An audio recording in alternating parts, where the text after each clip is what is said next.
जिस व्यक्ति में होता है ये गुण, उसके सामने झुक जाती हैं सभी शक्तियाँ। एक बार भगवान गौतम बुद्ध अपने शिष्यों के साथ किसी पर्वतीय स्थल पर ठहरे थे।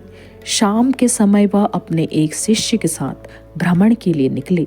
दोनों प्रकृति के मोहक दृश्य का आनंद ले रहे थे।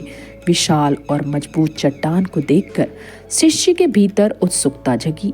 उसने पूछा, इन चट्टानों में तो किसी का शासन नहीं होगा, क्योंकि ये अटल, अविचल और कठोर हैं।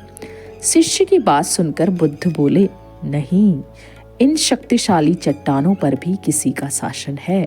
लोहे के प्रहार से इन चट्टानों के भी टुकड़े टुकड़े हो जाते हैं। इस पर शिष्य बोला, तब तो लोहा सर्वशक्तिशाली हुआ।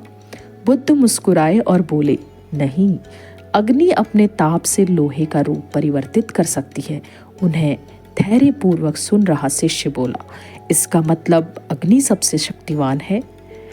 बुद्ध ने फिर उसी भाव से उत्तर दिया, नहीं, जल अग्नि की उष्णता को शीतलता में परिवर्तित कर देता है तथा अग्नि को शांत कर देता है। शिष्य कुछ सोचने लग गया।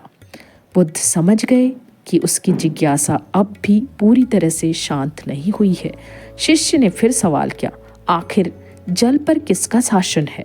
भगवान बुद्ध ने उत्तर दिया, वायु का। वायु का वेग जल की दिशा को बदल देता है।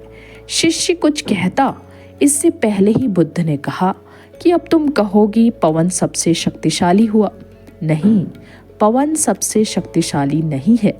सबसे शक्तिशाली है मनुष्य की संकल्प शक्ति, क्योंकि इसी से पृथ्वी, जल, वायु, अग्नि इत्यादि को नियंत्रित किया जा सकता है। जीवन में कोई भी महत्वपूर्ण कार्य संकल्प शक्ति के बगैर असंभव है। इसलिए अपने भीतर संकल्प शक्ति का विकास करो।